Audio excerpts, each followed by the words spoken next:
Good day, everyone. My name is Rica Mae D. I'm from Group 4, and we're supposed uh, to discuss globalization, media, and culture together with my group mates, Chrisheila Kube, James Dalton, J.M. Hermogenes, Danica Hernandez, and Jasmine Aarielle Quesada. We're here to discuss about the said topic. Next slide, please. Okay, so for the lesson one, we're here to discuss about the media being the vehicle of globalization.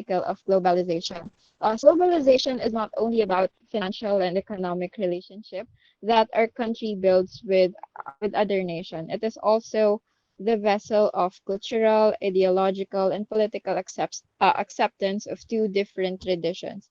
Next slide, please. hmm the society is being molded by the needs that the globalization dictates.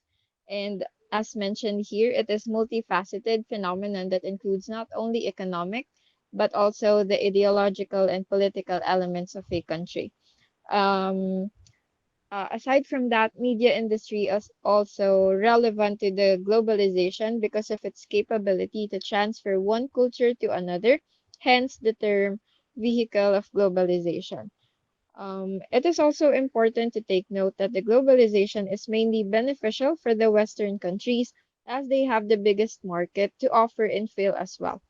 With this, media platforms from these lands, say the United States, have the most population of media creation. Next slide, please. Media consolidation equates to oligarchy of the biggest media companies since they just franchise small establishments under different facets of media production, such as publishing, film and television production, radio and podcast recordings, and etc. And as mentioned here, it is a process in which fewer and fewer owners control the majority of media outlets, similarly to the oligarchy that's present in different countries, such as in the Philippines. We all know McLuhan, and he is also the pioneer of the global village.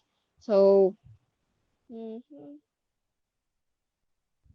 according to McLuhan, uh, he derived the notion of global village as a community, and we are expected to live our lives and aim for progress not only for ourselves but also for the people in our community. Some are also adamant in proving that McLuhan's global village is essential for promoting peace and understanding all across the world.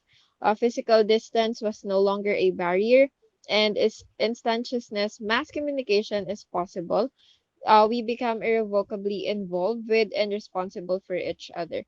And McLuhan also hoped that some developments produce positive changes, and he predicted, but some cause for alarm. Either way, understanding some basic global dimensions of media is important in considering the future of all media. And I just have to take note. Next slide, please. Okay. I just have to take note about the conflict theorist approach. This is also relative to the media consolidation and monopolization because conflict theorist approach and functionalist approach, it mentions the cultural societal norms that delivered in high-speed wires, say the internet, because it is adapting to the fast speed of transferring of data and even traditions and culture from one country to another. And functionalists focus on the ways technology creates new means to share information, say the social media that we're all trying to use, like Facebook, even Netflix, and such streaming sites. Next slide, please. Okay, so as I've discussed a while ago, this is the global village of McLuhan. Let's see. Mhm. So in Global Village, he tackles that people of the world would be brought closer together as they made their voices heard. This is what I've mentioned a while ago, that people are being responsible for one another, since it brings peace and order. And in the years since McLuhan wrote, the media have moved steadily toward becoming truly a global in nature. So media industry or media itself is being a language that's communicating one culture or one tradition to another, and it translates to a universal language as well. So the consequence of increasingly global media have not between straightforward or as simple as McLuhan hope, because as far as it delivers the message, it also creates a rift between two existing cultures or traditions. And as a progressing generation, or as a progressing human being, it is innate for us to develop differences and tackle it depending on the culture and tradition that we are brought up with. Next slide, please. So, in addition to what Rika have said, I would like to add that monopolization of media entities is commercialized heavily by the said industry. So, various discourses and opinions are also being limited due to this notion, since only the fewest people have the voice through their companies. This then leads to biases, which globalization is very prone and saturated. Whomever the media favors, once it enters the global market, that becomes the speaker of the truth and of the people. Now, proceeding at the current slide, we have here the five trends. So, as repeatedly mentioned, globalization is not linear to technological and economic advancements, since it also carries the ideologies and cultures that each of the participating countries represent. Media productions have evolved also when it comes to quality, since most of its products carry the identity of their nation and ancestors. Now, what we have here is the five trends that the United Nations Conference on Trade and Development has identified. So, uh, these trends have facilitated the expansion of global creative industries. So, number one is the deregulation of national cultural and media policy. So, meaning to say na lilimit or nawawala yung restrictions between cultural and media policy. The second one is the increasing global incomes that allow more spending on media and cultural products. So I think the example that I can provide is that yung mga live videos ng mga famous personalities, we become invested to it, and we parang natatangkilik natin yung mga products na nakikita natin na ginagamit nila. The third one is the technological change and digitalization. So at least almost everything can be done through technology. No? So number four is the global rise of service industries. Now, yung mga service industries na to, it could be trade, transportation, utilities, information, and such. No? So, parang almost everyone has the access to such industries. No? And then the number five is the expansion of international trade. Next slide, please. Now we have here is an example of the most successful boy band in the world, which is BTS. So, according here, music is one of the easiest media products to travel globally. So, since its language is universal, no? So, hindi masyadong tinitignan yung mga liriko, but the music itself no generate the sales. So even though hindi siya naiintindihan ng karamihan, unless talagang tututukan mo siya yung lyrics per lyrics, no. Pero sa kabuuan, it's the music that yung talagang parang nakakakuha ng kilite ng takilya. Next slide, please. Okay. So in print media, maybe international to a degree, but the barriers of language and literacy limit their reach. So nalilimitahan yung reach ng ganitong klase ng media. So it requires translation for it to cross cultural boundaries, and it requires a significant literate audience that must be available to receive a product. Now, next slide. In our next slide is visual media. So it is more accessible because the audience doesn't have to be literate to enjoy them. So yeah, one of its example is yung mga subtitles found in animes or in Korean dramas. It is usually in their local language. No. So next slide, please. So here we have the globalization of music has resulted in at least three developments. So one being that music is now more readily available to different cultures. So we have physical recordings available worldwide, local radio stations allowing listeners to hear music worldwide, and with internet access, we are able to download and stream the preferred music. No, yung preferred music natin. Number two is there's an exchange of musical elements among different cultures. So artists have incorporated and adapted components of one culture within the context of another. So I think one good example din ito is yung BTS and Coldplay na tandem sa Universe. I think it's Universe. And here, so it is also stated that global media compressed the cultural distance between them. And the third one is hybrid form of music that incorporates many different cultures in its new unique sound. So for lesson 2, we have cultural implications of globalization. Next slide, please.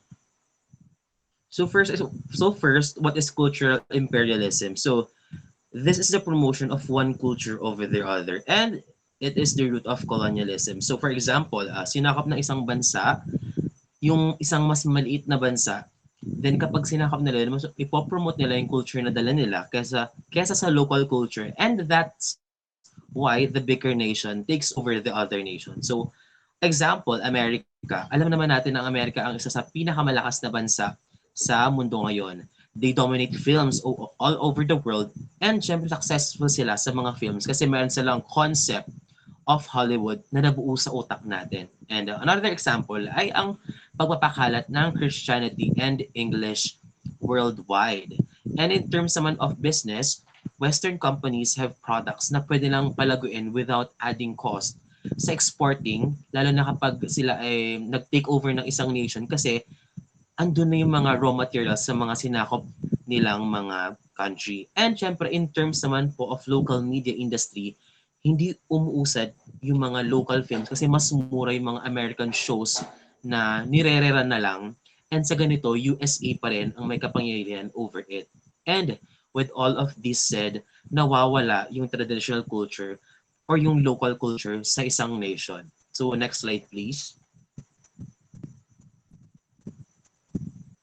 Next is the limitation of cultural imperialism. So number one, the cultural imperialism thesis does not distinguish among different types of media. So for example, sa movie industry, kapag Hollywood films, mas mahal yung cost, mas mahal yung kailangan nating pera na gamitin kaya sa mga non-USA films. Pero in terms of print media, mas mura siya kasi mas available siya and andun na siya mismo sa locality. So number two, the cultural imperialism thesis underestimates the role played by the local media. So yung mga local films, they anchor on the local traditions and culture. Kaya mas tumataas yung mga nanonood ng mga local films kasi mas malapit sa kanila yung mga pinapanood nila. So for example, yung South Korea, in 1996, yung mga tumatangkilik lang sa local films nila ay 23.1%. Pero pagdating ng 2004, dumoble pa siya at sobra pa, which is 54.2% na ang nanonood ng mga local films. Isa pang example ay yung Bollywood, which is from India. Bollywood specializes in musicals, romantic feature films, and melodramas, and produces many more films than Hollywood thus each per year. Tapos yung tumatangkilik sa kanila when in terms of local, so buong India yon ay 40%. And yung sa mga per region naman ng India, sa regional ay 50%. And yung tumatangkilik naman sa international ay 10%. So this means na kahit low budget lang yung mga films ay kaya nito makapagsabayan and there are local alternatives to important Western products. So next slide please. Number 3, the simple cultural imperialism thesis fails to recognize the ideological diversity within media products. So, di ba dahil iba-iba yung culture natin, yung mga products from USA, kapag dumadating siya sa ibang bansa, maaring magkaroon siya ng ibang meaning. Kunyari, may meaning siya sa USA na maaring hindi ganun yung meaning pagdating sa ibang bansa. So, number 4, the cultural imperialism thesis generally assumes a passive audience being influenced by foreign media. So, the audience are active and not passive. So, yung mga USA products ay hindi gumagawa ng Americanized consciousness, but it makes global consciousness. With this, we need to be cautious about the belief that exposure to media products fundamentally changes people. So, next slide, please. In the end, cultural imperialism presents the power of wealthy Western countries, but it underestimates the power of local media industries. So, next slide, please. Now we will go to the information flows in globalized media. So, culture and politics of a nation is not isolated, unique, or so. Hindi lang siya hindi lang sa kanila 'yon. This is because the elements of the media jump or cross the line or borders of other country. However, people were that we entered the new age of how much more pervasive and rapid change in the world's culture. Just like Makluhan's global village. Ang tanong niya, what village will the media construct? So with this, people feared global village will be Americanized. However, media flows from TV to the internet are balanced. Pero syempre, exception yon sa films. Now, there is a major issue. The major there is a major issue about sa impact ng Hollywood style materials on other cultures. Kasi Hollywood materials clash with other local cultures. When we say Hollywood, syempre more on sex, violence, drug, gender roles. With that, the internet can amplify this. However, sa satellite TV naman, kung isi-search natin yung Arab nation, ang coverage nila ng 9/11 ay nakipag-compete sila sa ratings against sa American news noon. And lastly, there is an alternative vision of global future, and that is the media and information technology will decentralize the global village so that information and culture will flow in many directions and different companies. Groups are now reaching broader audience across the borders. So for the McDonaldization, it is the process whereby the principles of the fast food restaurant are coming to dominate more and more sectors of American society and the world. So this yung McDonaldization, sinasabi lang po ng parang ng principle na to na yung mga norms ng fast food chain na McDonald's is na-apply din dun sa mga companies nowadays na nag-export ng mga products nila all throughout the world. So for example, si Disney, si Coca-Cola, yung mga companies na yun, sila po yung nagkakaroon ng parang McDonaldized na system. And yung system na yun yung nakaka-apekto sa mga local cultures around the world. And so for the four significant principles in a McDonaldized system, so we have the efficiency, which is the first one, and the second one is calculability, predictability, and control. So these principles are very significant in creating a McDonaldized system because it ensures the practicality, the efficiency, and being cheap of their products, and in return, it makes their products more marketable, not just on their country but all throughout the world, which creates a McDonaldized system. So according to Friedman, globalization has a distinctly American face. It wears Mickey Mouse ears, it eats Big Macs, it drinks Coke or Pepsi, and it's computing on an IBM or Apple laptop using Windows 98 with an Intel Pentium 2 processor and a network link from Cisco Systems. So sinasabi lang po dito ni Friedman na yung McDonaldization, it caters widely on American culture kasi bukod po sa si McDonald's, ang home country niya is yung of course the United States of America. Yung mga products and yung mga companies usually na nag-undergo na McDonaldized system are all usually Americans. So, ang nangyayari po talaga is nagiging malaki yung effect nung mga American companies dun sa mga local cultures na kung saan sila nagma-market ng mga products nila. So in return, sometimes ang nangyayari is nagiging lugi yung mga local cultures, yung mga local companies dahil they need to cope up with the strong effect of McDonaldized systems or the Americanization in general.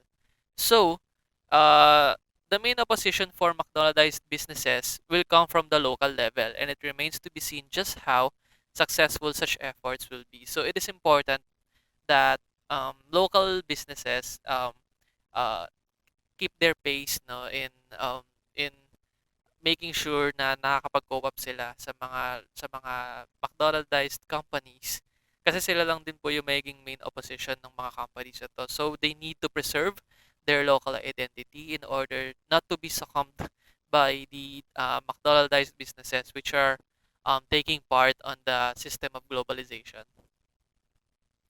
So uh, regarding the McDonaldized media, just like the fast food chains, the larger companies that we see, the automation of the fast food attempts to lower a product's marginal costs, thus increasing profits. Media outlets also seek to achieve a certain degree of consistency that allows them to broadcast and sell the same product throughout the world with minimal changes. So, katulad po ng mga companies na McDo, like Coca-Cola, and other global multinational corporations, these media entities from usually from the Western culture, they try to market their products on a global scale. No, that's why they try to create contents that will be enticing for other people aside from the Americans.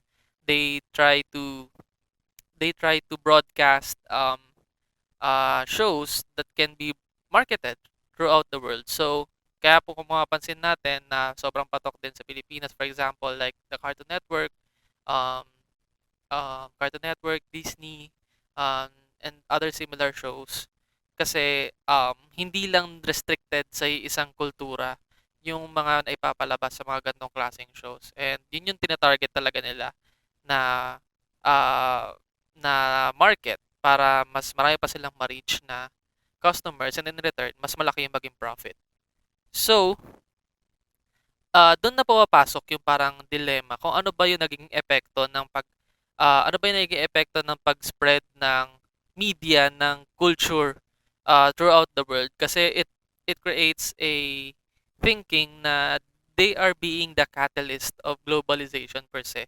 So, according to John Tomlinson, the author of Cultural Imperialism, no one really disputes the dominant presence of Western multinational and particularly American media in the world.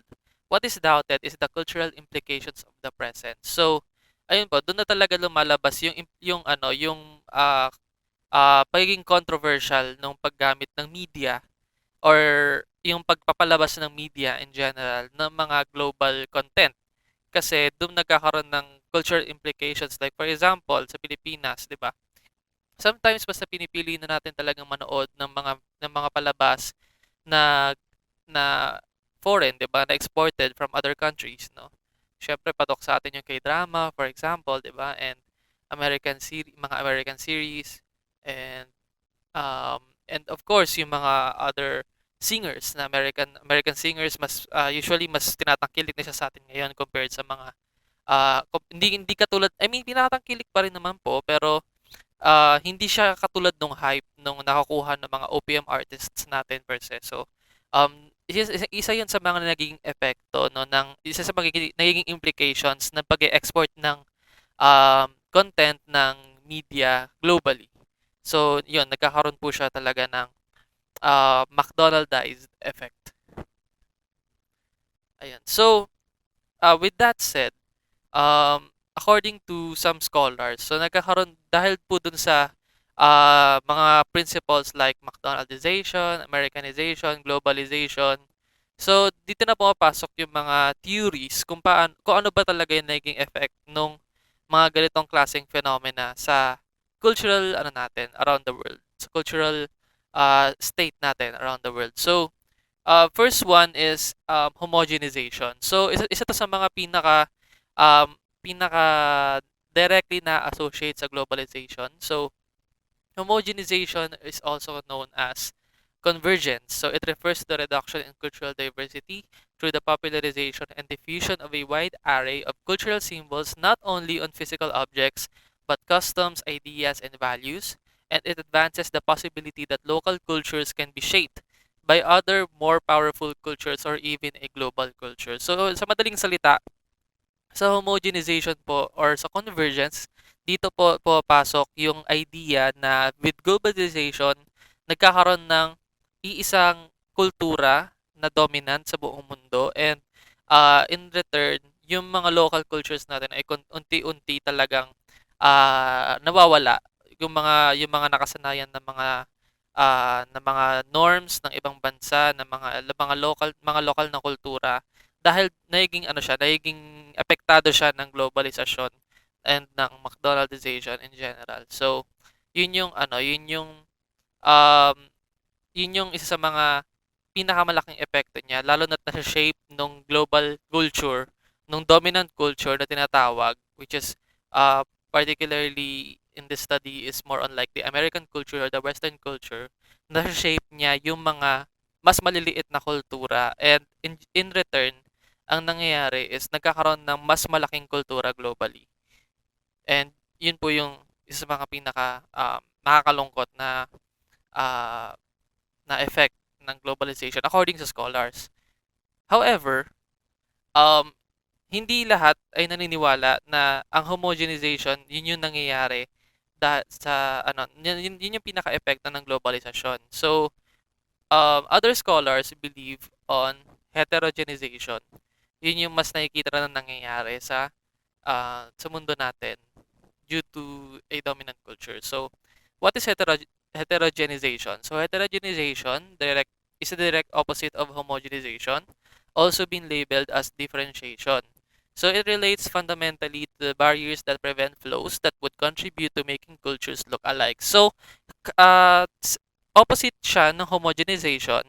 Ang ibig sabihin lang ng heterogenization ay instead na mas magkaroon ng mas malaking kultura, ang nangyayari ay mas nagpo-flourish pa yung mga local cultures and mas nasusurvive nila yung globalization. So, ang nangyayari, hindi ibig sabihin ng heterogenization ay hindi sila apektado per se. Ang sinasabi lang po ng heterogenization is it remains yung core values ng isang kultura, yung beliefs, it remains intact. Ang naaapektuhan lang ng heterogenization is yung peripheral aspect ng culture which is yung for example, yung pananamit, yung pagkain, yung entertainment, yung music. Pero yung mas malalalim pang aspeto ng kultura, it remains intact. Hindi siya kayang baguhin ng globalization. And yun yung idea behind the heterogenization. So there are two distinct variants of heterogenization. So the first one is the local level. It refers to a situation where the practices of a sphere of life in a specific milieu or locale become more diverse over a period of time. So yun, mas nagiging diverse pa yung local culture ng isang lugar per se or ng isang bansa. The second one is the translocal or global level. It refers to a situation where the practices of a sphere of life in at least two locales become more distinct over a period of time. So, dito naman sa translocal or global level, ito yung mga specific na lugar naman na group of let's say countries or continent na yung culture nila remains intact. Like for example sa Africa, 'di ba? Sa Africa, although they are consisted of different countries, they have one shared belief or one shared tradition. Yun. So, yun yung idea behind the translocal or global level heterogenization. So the last one is the hybridization. So the hybridization is the process of translocal fusion and cultural mixing. And in this view, external and internal flows interact to create a unique cultural hybrid that encompasses components of the two. So in short, yung hybridization is a mixture of homogenization and heterogenization. So, at nagkakaroon ng ang isang lugar uh, ng isang unique na kultura, but at the same time, nagkakaroon din siya ng mga hiram na kultura mula sa ibang bansa or doon sa dominant na kultura. Like for example, siguro masasabi natin sa Pilipinas na nung panahon na sinakop tayo ng ibang mga bansa like Spain, the America and Japan, 'di ba? Nagkaroon tayo ng parang cultural crisis kasi syempre yung kultura ng mga bansa sumakop sa atin, yung kinukuha natin. But then once nung umalis na sila, yung kultura na meron tayo, nagsimula ulit siya unti-unti kahit papaano na lumabas, no? Although nagkakaroon pa rin ng shared beliefs, 'di ba? Like for example, yung sa pagiging kasi 'di ba ang Pilipinas po ay isang Katolikong bansa, 'di ba, per se. Pero naniniwala pa rin ang karamihan sa atin sa mga nuno or sa mga aswang, 'di ba? Which is or sa mga albularyo, which is contradicting dun sa kung ano yung ng simbahang Katolika, 'di ba? So, dun na pumapasok yung hybridization na tinatawag kasi nagiging hybrid yung kultura natin and nagkakaroon siya ng diffusion kumbaga uh, ng two cultures, namely the local culture which is yung innate na galing na sa atin sa Pilipinas and yung uh, dominant culture na galing doon sa mga sumakop sa ating mga banyaga. Ayun. So in general, arguably, it appears that only the superficial elements of a culture are what are actually being mixed together. But conversely, the deeply rooted and inherent aspects of a culture are not subject to the blending and fusion. Sa madaling salita, katulad nga ng sabi ko po kanina, hindi kayang baguhin ng globalisasyon. According sa mga experts, hindi kayang baguhin ng globalisasyon yung mas malalim na aspeto ng kultura ng isang lugar, ng isang local culture. Bagkus ang kaya lang niyang baguhin is yung mga superficial or yung mga surface elements kagaya ng pananamit ng pagkasalita or ng pagkain, ng entertainment. Dahil yung mga values, yung mga beliefs, traditions, and norms ay magiging intact pa rin and it will remain inherent sa isang local culture. For lesson 3, we have issues and challenges of globalized media. Globalized media provides a platform to reach different channels that extend to a wider audience. Thanks to the ever advancing technology, research from Sweden can easily reach Japan. An article from India can easily reach Canada, and basically most countries that have access to it.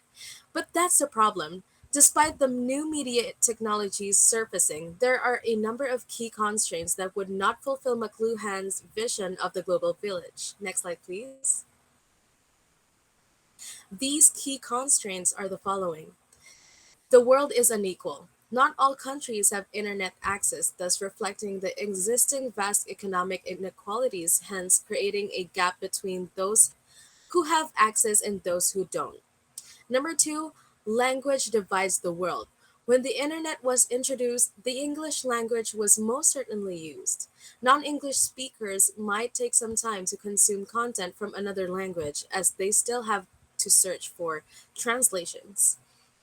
Third is language is a medium of power. And because the English language is dominant in the internet, those who can speak the language can easily navigate the web. Next is people have differing degrees of cultural capital. Those with education, good writing skills, and relevant expertise can join in with online discussions.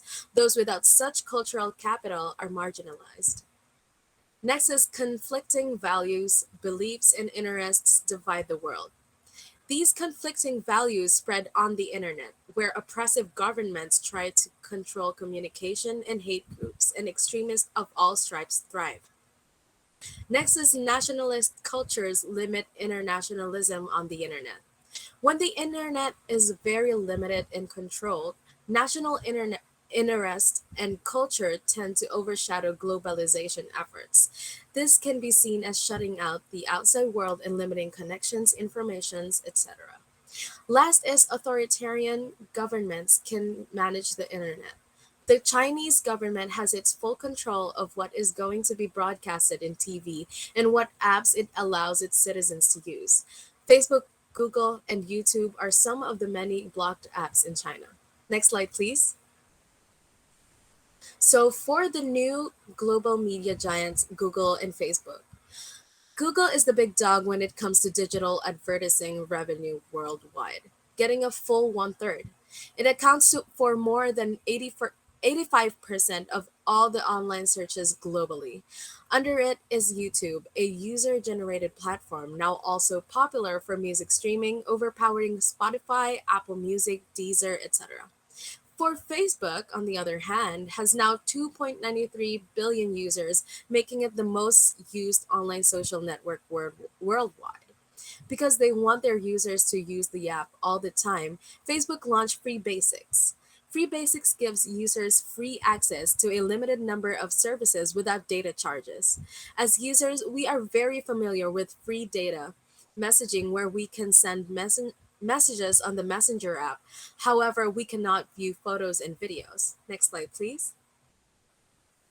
Companies like Facebook and Google, which supply us with free online services, are being accused of surveillance capitalism. Surveillance capitalism basically is when your personal data is being sold. These companies collect our online mannerisms like clicks, likes, dislikes, purchases, shared content, etc., so that companies who buy our data will in turn show us targeted ads. This tactic is done without us even aware of the full extent of the so-called surveillance. Shoshana Zuboff, the author of The Age of Surveillance Capitalism, suggests that our emerging user-based technologies will make surveillance capitalism more embedded and prevalent in our lives. Regulating global media and information flow. Who governs Makluhan Global Village? Regulation constitute a major social force influencing the media, particularly the global arena. Regulations are rules made by a government or other authority in order to control the way something is done or the way people behave. In this topic, we focus on the idea of global village by Makluhan, whose theory states that the world is now getting smaller but also become more available and familiar to the people's mind and emotions. That the world is interconnected by an electronic nervous system, resulting in making it part of the popular culture. Due to the endless innovation happening, the media and communications, the shrinking expanding of culture occurred. Events from another part of the world can now be experienced by the other with the help of technology. For an example, Facebook, social media, YouTube, or whatever. But with too much power, this idea also needs to be regulated. That's why the authorities or the government, to be specific, set standards on regulating the information circulating around the world, or rather the global village. So, next slide, please. First, the national government and international organization feels pressure from the global media conglomerates and transnational private capital. For an example, the International Chamber of Commerce is very vocal in promoting corporate interests and advocating against any regulations. Second is global free trade agreements circumvent the influence and control of the national government insofar as they set many of the rules and standard government and companies are obliged to follow. For an example, the World Trade Organization, trade-related aspect of intellectual property rights or TRIPS, regulates the rights of performers, broadcasters, and music producer, superseding the national rules. Third is the borderless nature of the internet makes it difficult to constrain with the national regulation. Nonetheless, other efforts have been made to shape the characters of global media expansion, such as democratizing internet governance and preserving the vitality of unique local cultures. So, next slide, please. Variety of efforts have tried to shape the nature of global media. So, as the time goes by, UNESCO has formed step to regulate the information flowing in the global media. So in 1978, UNESCO affirmed that the right of journalists have freedom to report the fullest possible access of information. In 1980s, UNESCO appointed an international commission for the study of communication problems chaired by Irish Nobel laureate Shane McBride. In 1983, the United States and the UK, the two countries most responsible for the export of Western news, announced their resignation from the UNESCO. And in 1990, the United Nations and UNESCO backed away from the promotions of the NWICO. In 1997, the UK rejoined the UNESCO, and in 2003, the United States followed. The case of NWICO exemplifies how thought it is to change the character of the global media, especially when certain players wield far more influence in the debates. The difficulties with the emergence of the internet, this happened again. So that's it for our report. Thank you very much for listening.